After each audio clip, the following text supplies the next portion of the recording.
困难重重，时间紧迫，争分夺秒的救援能否使他化险为夷？你别动，各位，坚持一下，坚持一下。拿螺丝刀这个，撬不动。清晨时分，居民楼突然起火，事故究竟因何而起？被困的几人又能否顺利获救？平安365危机时刻即将播出。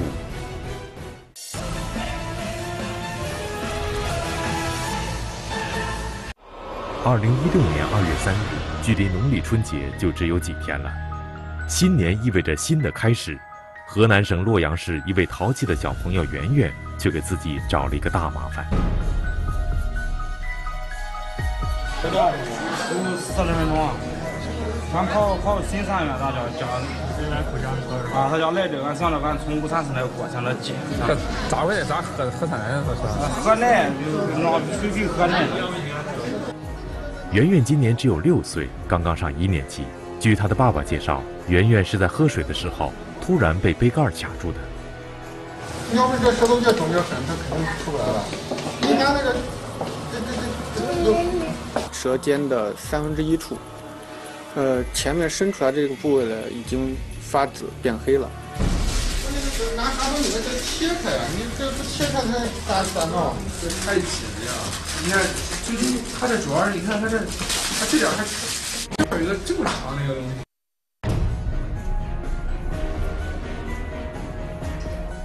此时距离圆圆舌头被卡已经过去了20分钟。口腔科的医生和圆圆的爸爸早已经想尽了办法，但仍然无法将瓶盖从舌头上取下来。束手无策的众人只得向河南省洛阳市太原路消防中队寻求帮助。瓶盖吧，就是跟奶嘴形状，它是盖儿跟口是一体了，但是它是个圆形。瓶盖是由底座和出水口2部分组成，套住圆圆舌头的正是圆形瓶盖顶部突出的出水口。此时圆圆的舌头已经开始逐渐肿胀，瓶盖口也被充血的舌头给堵得严严实实。从外部观察，圆圆舌头的颜色已经完全变成了黑紫色。你没看底下都黑的，舌头都是凉的。舌尖发凉，多考虑这个血液循环，停止，有可能会发生缺血、坏死的可能。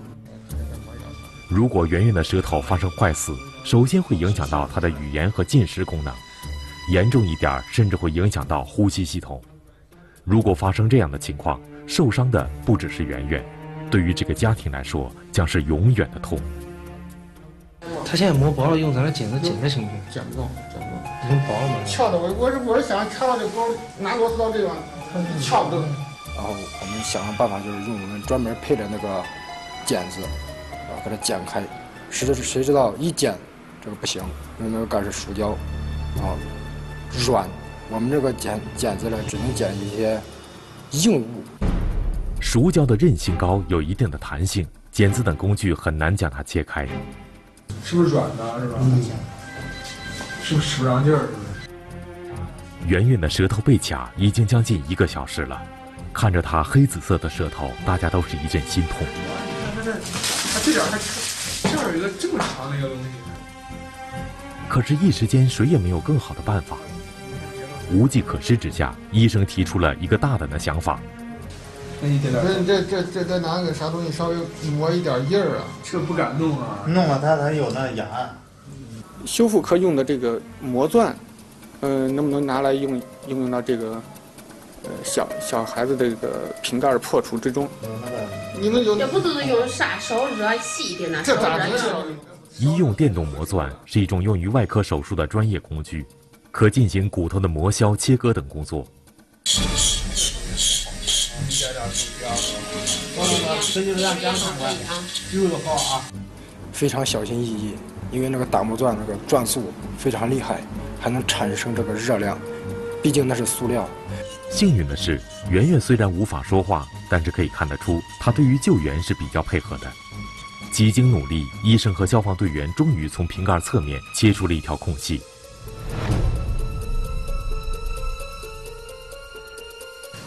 他现在磨薄了，用咱的剪子剪着行不行？剪不动，剪不动。经过医生10多分钟的打磨切割，卡住圆圆舌头的瓶盖逐渐出现了松动的迹象。于是，消防队员试图用剪子一点点扩大瓶盖的缝隙。到了这个小孩这个舌头根部的时候，确实紧张，因为瓶嘴小，那个剪子稍微有点大，一用力，我怕碰到孩子的舌头，万一出血了，那危险性很大。如果切割时稍不留意，划破一点伤口，就有可能出现大出血的情况。那样的结果是大家都不愿意看到的。这个束脚，你看剪都剪不断。疼痛引起的恐惧，还有头部的摆动，都随时可能会造成2次损伤。大家几次尝试着将瓶盖切开都没有成功，又无法直接拉扯下来，现有的工具也收效甚微。用掰开这个方法失败，为什么呢？因为一掰，上面宽，下边窄，都挤压住孩子的舌头，这个他会疼。你掰着，我给它中间的磨一下，掰一下。你不敢往高处拽，你可以不能哭啊！一哭就着了。好，先松一下，夹住不哭不先松人。不是你不要往高处拽一下。大概是耽搁的时间太久，圆圆也从一开始的配合变得开始哭闹。夹住利索，抓着一拍夹住，再错一定要。别往高处不，松，你别动，乖，坚持一下。你松一下，先松拽。你更往高处拽，它往高处。你舌头更往跪下拽，你不能往跪下拽，它往两边拽。口腔内操作的时候呢，它会产生哭闹，疼痛引起的恐惧。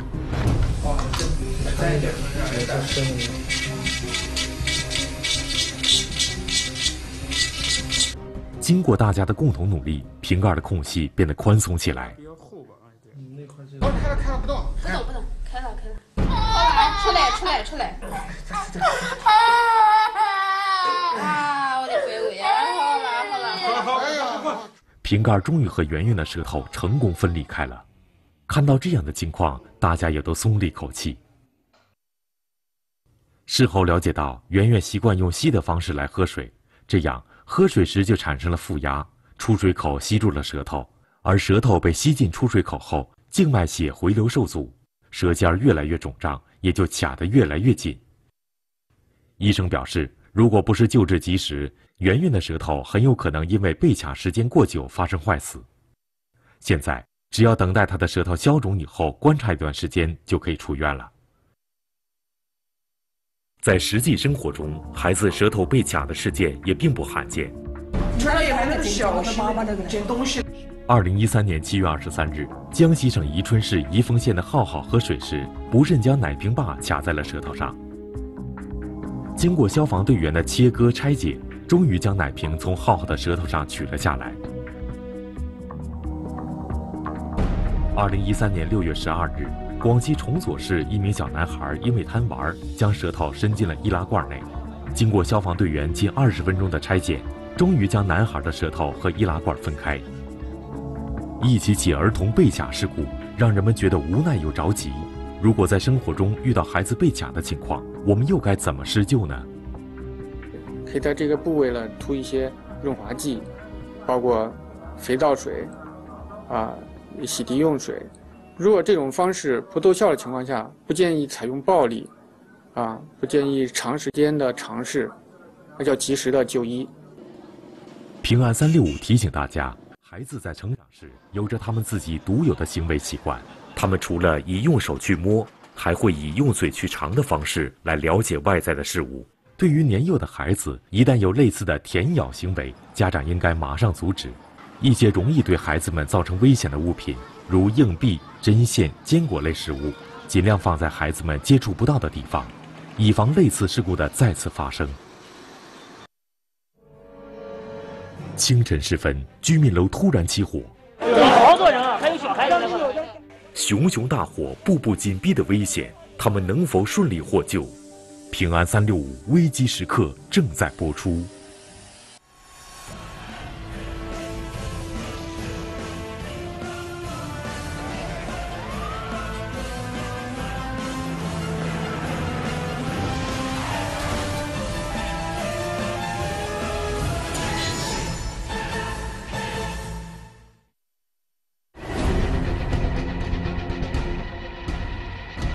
2名男子在窗台位置已经停留了10多分钟，他们身后的大火猛烈地燃烧着，滚滚浓烟不断从窗台冒出。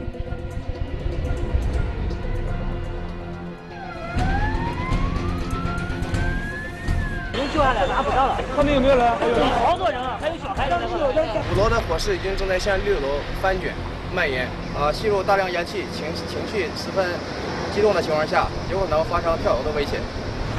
浓烟气浪不断向外翻滚，坐在窗台上的男子不时地向下张望，很有可能因为受不了高温的炙烤，从6楼一跃而下。先救人！家里。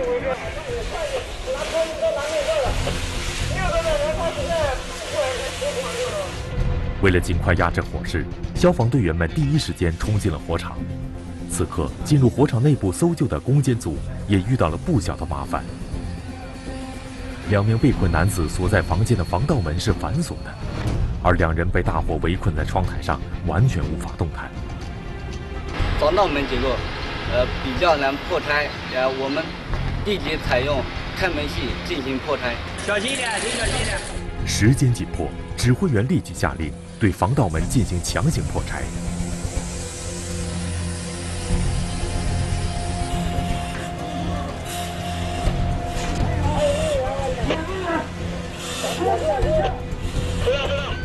几经努力，防盗门被打开了，被困火场的2人终于被消防队员顺利救出。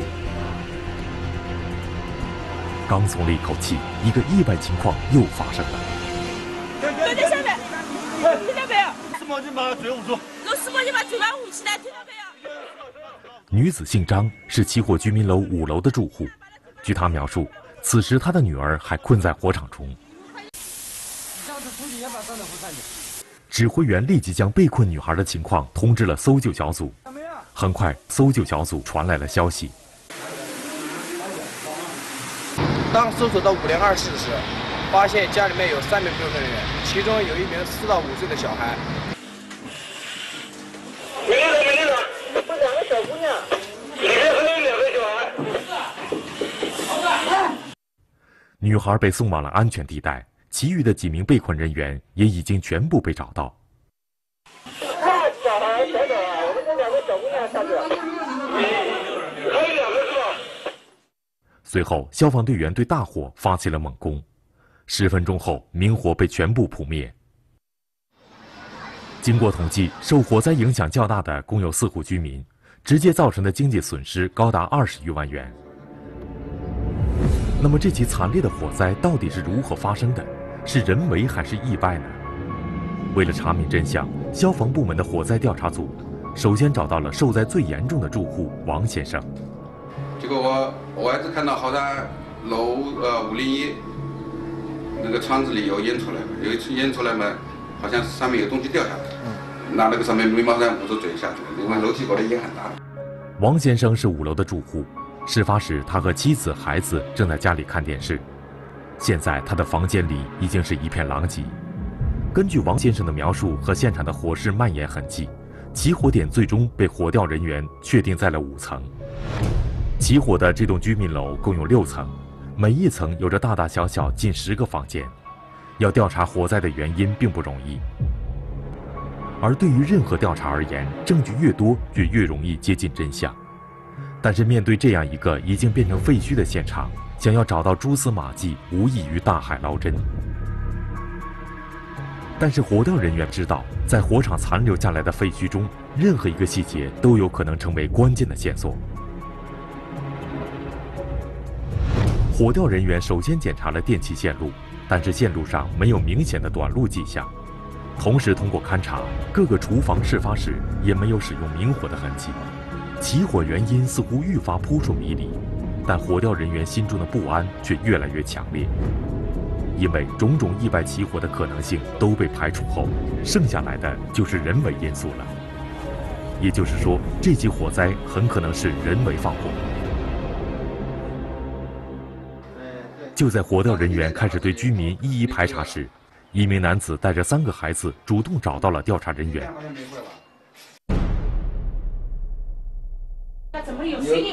他也住在里面，3个小孩。那个房间先。男子姓李，是5层的住户。据了解，李先生平时有抽烟的习惯，抽烟时也从来不避讳孩子，用完的打火机随手就放在了桌子上。3岁的女儿芳芳平时就对打火机好奇不已，趁着爸爸不注意，拿着打火机跑到了卧室里去玩，点燃了家具，造成了这起火灾事故。起火是里面大的房间起火的。对。这个是谁家的小孩？来，也是你家的啊？都来玩打火机，啊，是不是啊？打火机弄塑料袋啊？是不是啊？这些平均年龄5、6岁的孩子，因为年幼无知，一时贪玩，用打火机玩火，酿成了大祸，导致多户人家无辜受到牵连，而他们自己的家庭也将面临着20多万元的赔偿金。孩子的顽皮闯祸固然需要被批评教育，但是孩子怎么能够轻易地拿到打火机这样一个引火物，却是值得我们每一个人所深思的。平安365提醒大家，平时要把火柴、打火机等引火物放在孩子看不见、拿不到的安全可靠的地方。家长要制止孩子在室内、建筑附近燃放烟花爆竹。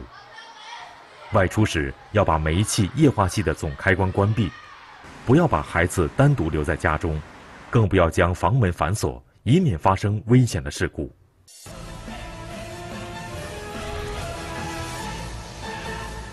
眼前的一幕发生在安徽省宿州市灵璧消防大队。2016年3月21日下午，一名3岁男童被铁环卡住了手指，无法取下。因为害怕，孩子在不停地挣扎。为了避免孩子受到2次伤害，消防队员不断调整位置，小心翼翼地对铁环进行剪切。救援过程中了解到，小男孩玩耍时捡到了一个铁环，一时好奇就套在了手指上，没想到铁环太紧，拿不下来了。经过消防队员5分钟的努力，小男孩手上的铁环终于被取下。平安365提醒大家，家长平日里应该对孩子多一些安全教育，遇到铁环、小孔洞，不要让孩子随便把手指伸进去，以防止类似事故的再次发生。